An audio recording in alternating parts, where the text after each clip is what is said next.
அதிமுக முன்னாள் அமைச்சர் ஆர்.பி. உதயகுமார் சில முத்துக்களை உதிர்த்திருக்கிறார். திமுக கூட்டணி மீண்டும் ஆட்சிக்கு வந்தால் ஆண்டவனால் கூட தாவேகாவ காப்பாத்த முடியாது.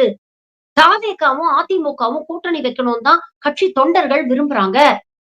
அதனால தன்னை காப்பாற்றிக் கொள்ள விஜய் அதிமுகவோட கூட்டணி வைக்கிறது தான் விஜய்க்கு நல்லது அப்படின்னு பேசியிருக்கிறார்.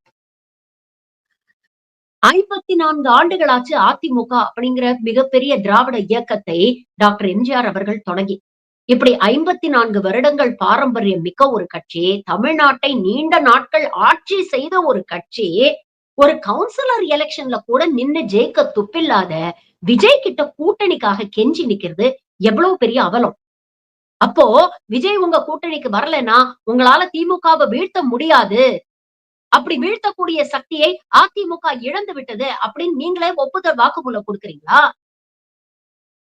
அதிமுக போன்ற ஒரு பாரம்பரியம் மிக்க 54 வருடங்கள் தமிழ்நாட்டுல கோலோச்சிய ஒரு கட்சி இப்படிப்பட்ட ஒரு நிலைமைக்கு வந்துருச்சு அப்படிங்கிற நினைக்கும் பொழுது அதிமுக தொண்டர்கள் வருத்தப்படுறாங்களோ இல்லையோ. ஆனா அரசியல் வட்டாரத்தில் இருக்கக்கூடிய அதிமுகவுக்கு எதிரானவங்க கூட இத பார்த்து வருத்தப்படுறாங்க. இப்படிப்பட்ட ஒரு கேவலமான நிலைக்கு நீங்க எல்லாம் வந்துட்டீங்களே சார். ஒரு நடிகரை நம்பியா ஒரு அதிமுக அப்படிங்கிற இயக்கம் இன்னைக்கு இருந்துகிட்டு இருக்கு.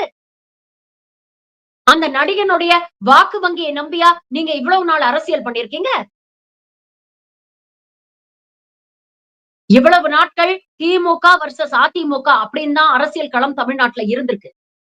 இன்னைக்கு அதிமுகவை சேர்ந்த தலைவர்களே இப்படி பேசுறாங்கன்னா, பாஜக எந்த அளவுக்கு அதிமுகவை செல் அரிச்சிருக்கு அப்படிங்கறத யோசிச்சு பாருங்க.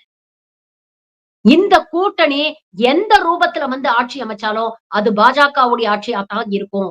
அதனால தான் சொல்றோம் தமிழ்நாட்டை காப்பாத்த வேண்டிய பொறுப்பு, தமிழ்நாட்டை தலைகுனியாமல் பாதுகாக்க வேண்டிய பொறுப்பு இங்க இருக்கக்கூடிய ஒவ்வொரு தமிழனுக்கும் இருக்கு.